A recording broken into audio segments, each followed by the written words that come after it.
So, how many of you have seen a tablet with a score?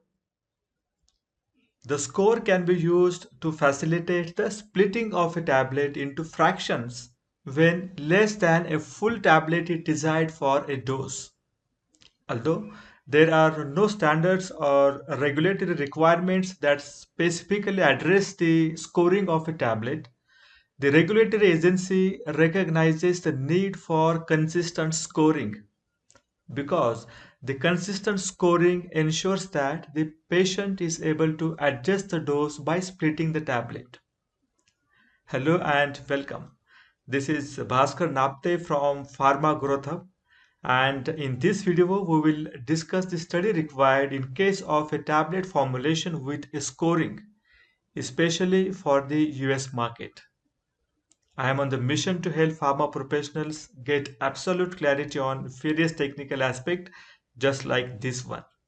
So if you are struggling with various technical aspects of the pharma industry or struggling with your career growth, join the Pharma Growth Hub with the help of the link given in the description and know how this platform can help you. So before we move on to the number of parameters to be evaluated, let us first understand why the scoring of for a tablet is required.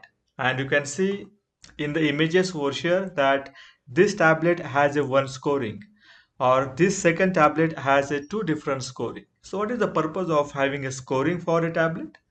A scoring feature facilitates the practice of tablet splitting. So the splitting of a tablet into two parts or three or four parts becomes easy in case if there is a scoring onto the surface of a tablet. So this is the purpose of having a tablet. This is the purpose of having a scoring to a tablet. But the second question will be why the tablet splitting is required. Why one has to split a tablet into a multiple units?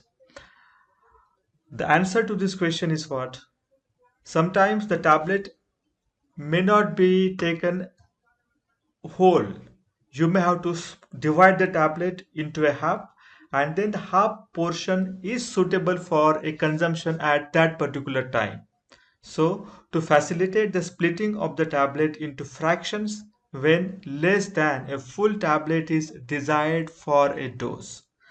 So you can see in a picture, though the tablet is not splitted very accurately, but this is the purpose of having a split, having a score onto a tablet.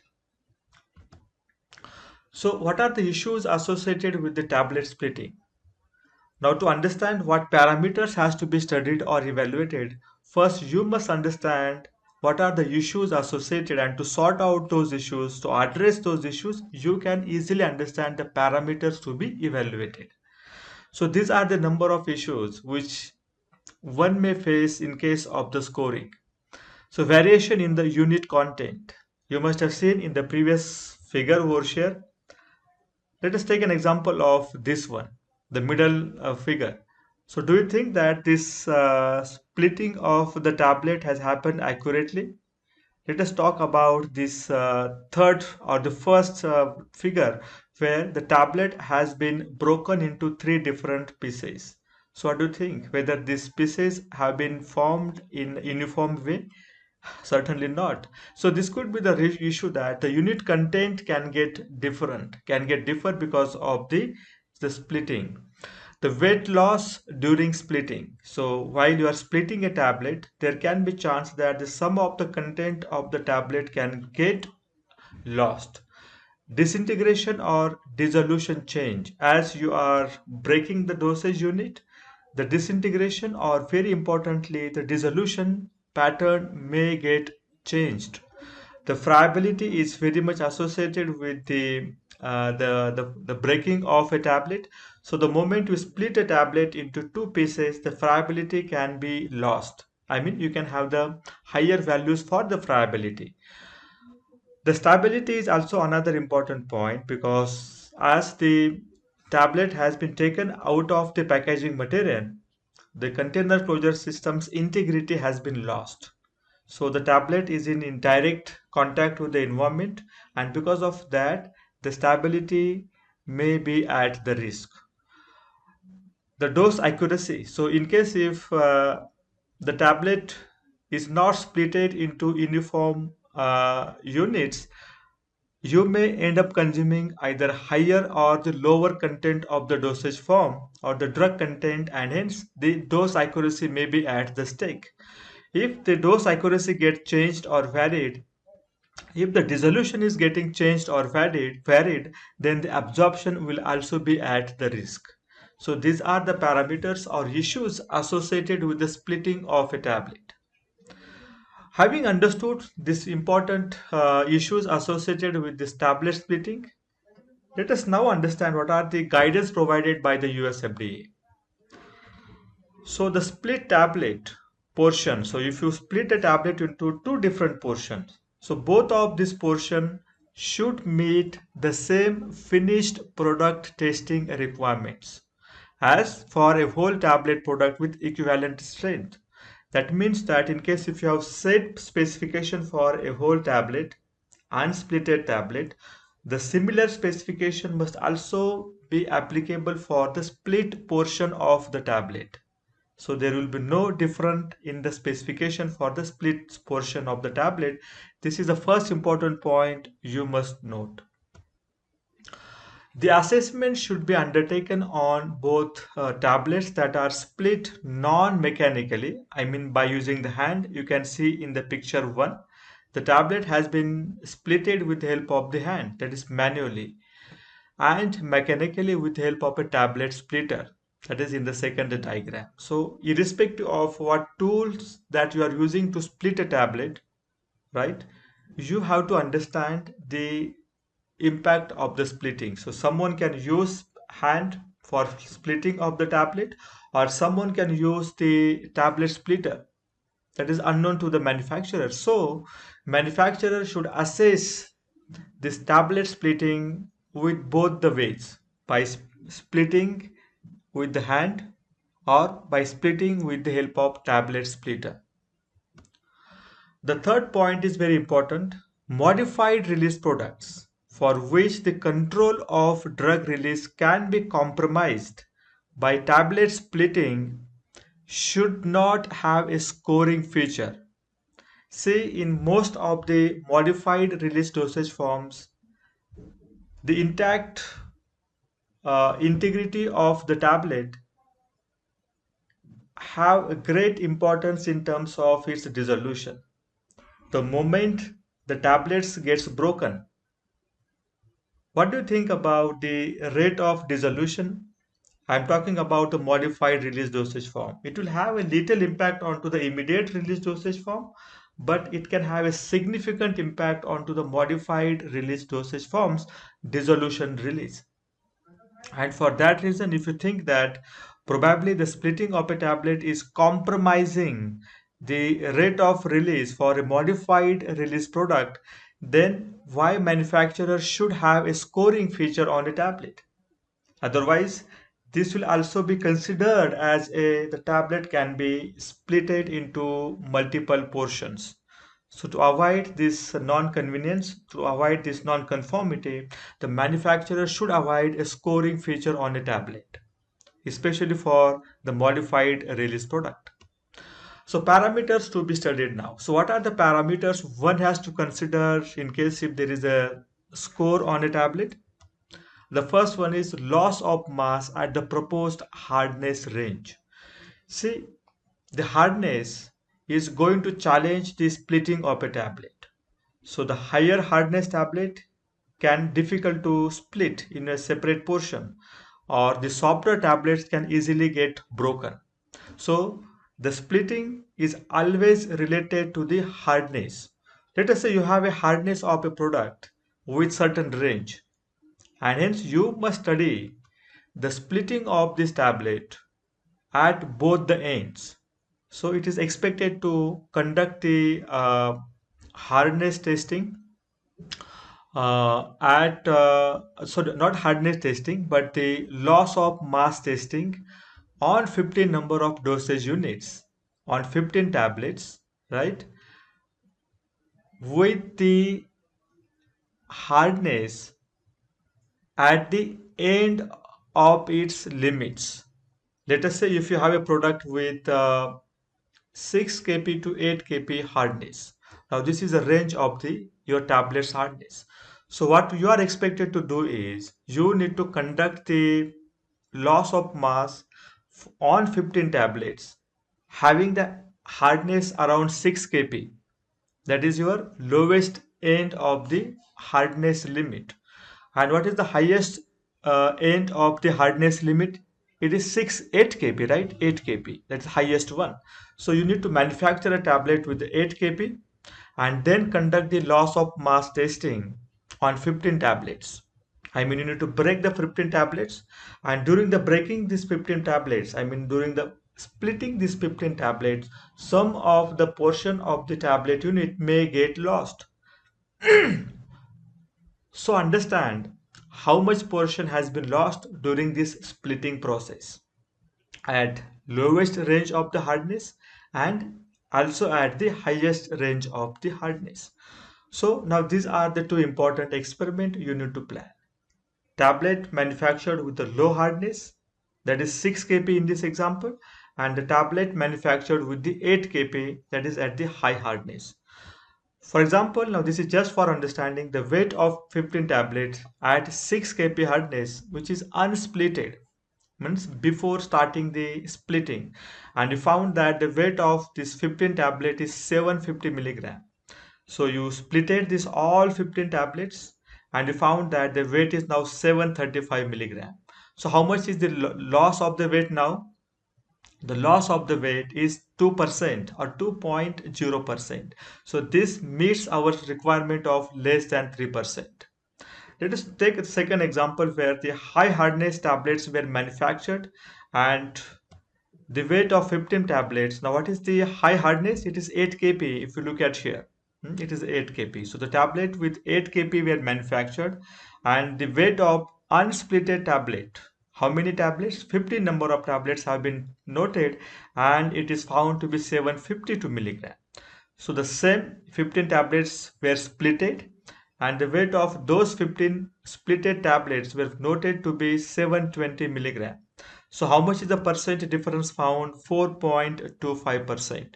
So this second example does not meet the requirement of less than 3% loss, right? This is just for your understanding how this actually can be executed. So the second parameter is the friability. So friability is very much associated with the tablet breaking, and the moment you split a tablet into different portions, the tablet strength gets lost. And the moment the tablet's strength get lost, the friability can be at the risk, the friability of a tablet at the risk, and hence you need to understand that what is the friability. So most of the times the weight of the tablet loss should not be more than 1%, I think, according to my information, and you can refer to the USP General chapter 1216. So if you are splitting a tablet, then you need to conduct the friability on the split tablet portion at both ends of the proposed hardness range. I hope you remember the way we explained and discussed in the very first parameter, that is the loss of the weight. We took the example of a product with 6 kp to 8 kp hardness, and hence in this case also you need to evaluate the hardness at 6 kp as well as 8 kp. If the unit weight is equal to or less than 650 milligram, take a sample weight near to 6.5 gram. Now this is just the same requirement given under the general chapter 1216.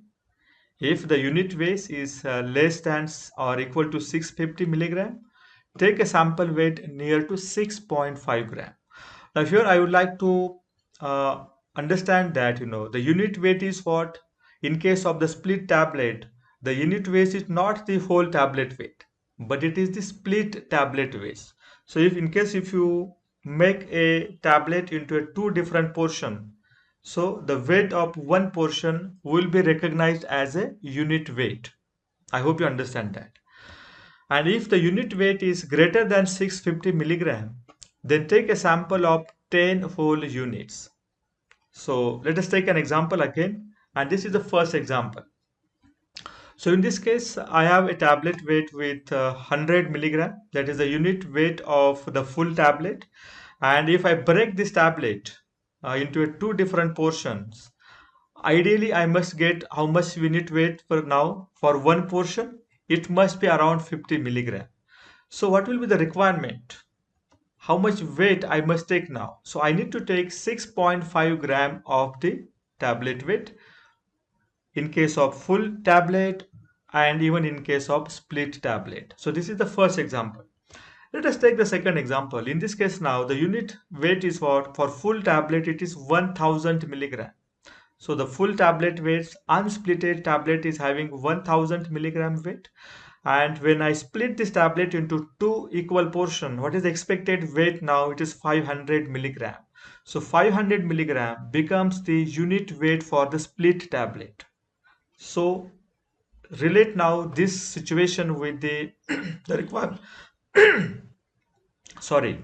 So relate now this situation with the requirement. The 1000 milligram is certainly greater than 650 milligram. So how much tablet has to be taken? The 10 units.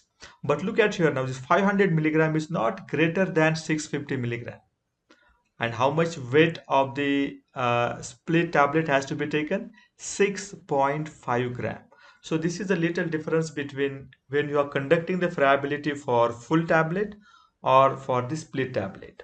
I hope you understand the friability requirement. Let us move on to the very critical part of the split process. It is a dissolution.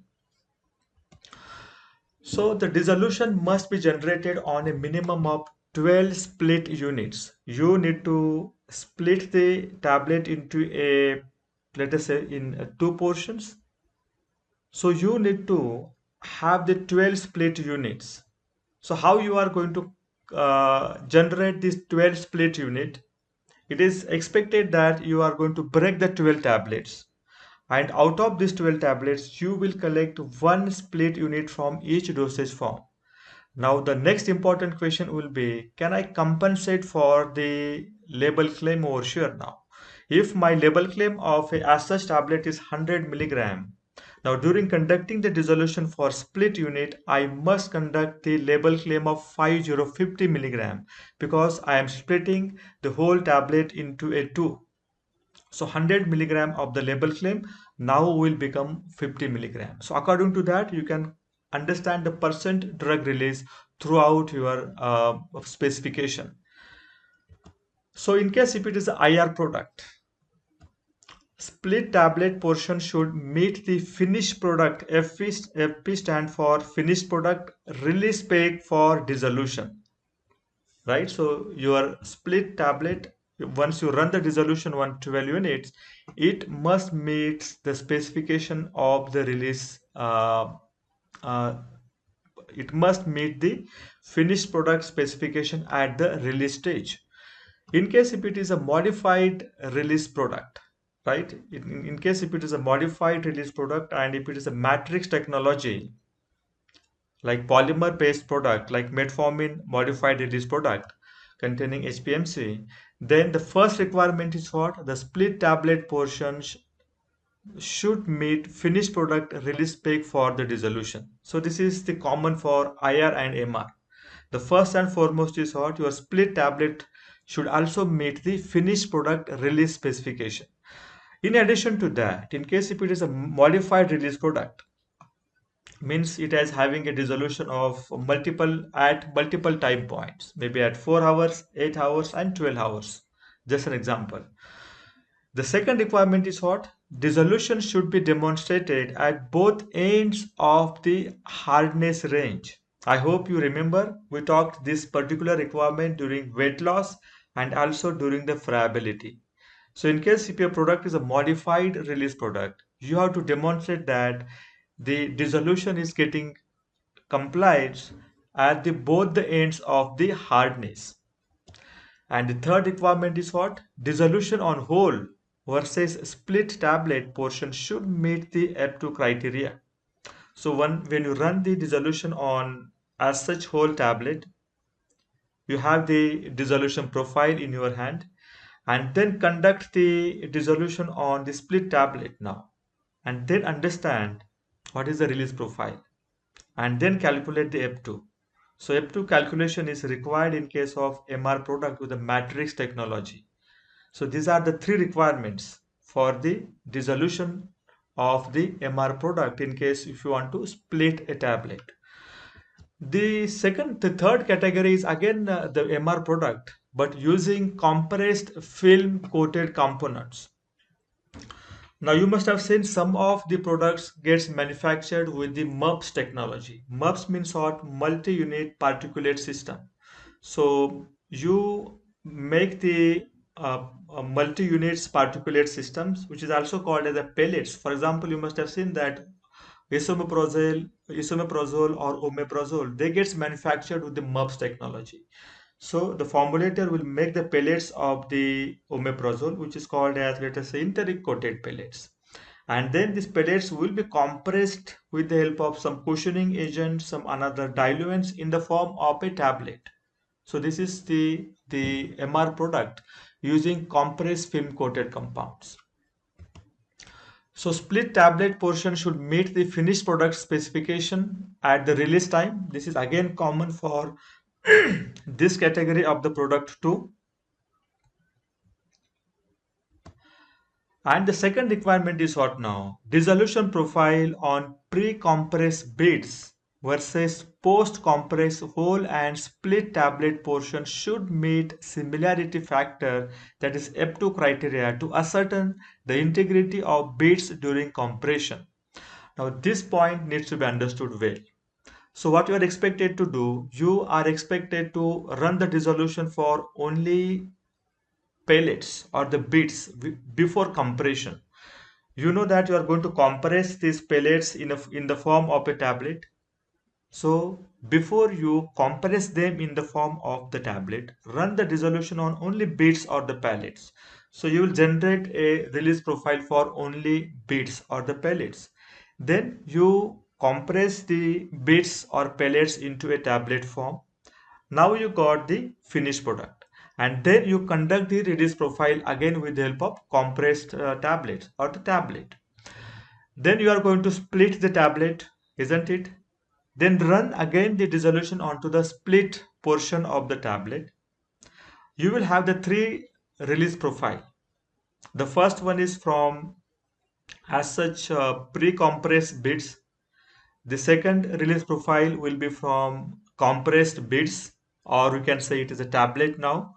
And the third release profile will be from your split portion of the tablet.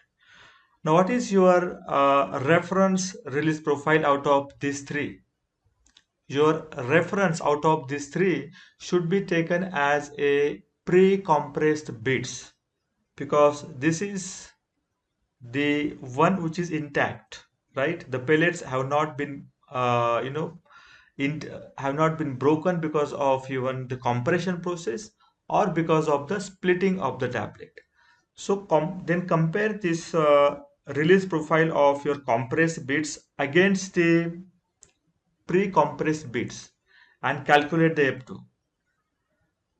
In the second experiment, you compare the or calculate the F2 for a split tablet portion against the pre-compressed bits. So the two F2 values has to be generated. One for post-compressed bits with the whole tablet, and another is for what? The post-compressed, another will be for the split tablet portion. But you need to take the pre-compressed bit drug release as a reference release profile. And what is the value of F2 requirement? It should be greater than 50. So in case if you are able to meet all these requirements, then you will say that, okay, now there is no impact on the splitting of the tablet. Now the last point is also very important, because let us say in a pharmacy, you are going to split a tablet and going to keep, whenever the customer comes, you are going to hand over that split portion of a tablet. Or let us say you are a consumer, and you are going to split the tablet for your convenience at once and then going to consume as and when it is required. So this means that there can be chance where the consumer can end up splitting a tablet well in advance before its consumption. and hence the tablet's container closure system will get lost, right? And it may be in direct contact with the atmosphere. For that reason, no, the US FDA recommends that the split tablet portion, when stored in a pharmacy dispensing containers without seal, without desiccant, should demonstrate adequate stability for a period of 90 days at 2560 condition now. As this is for US market and 2560 is the long term condition, they have proposed at this particular condition. So you can change this stability condition requirement equal to the long term condition to that specific geography. So for stability study, again, you need to meet the stability specification. It is very important. I hope you have better understanding of what parameters needs to be studied in case of split testing of a tablet for very specific to the US market. Thank you so much.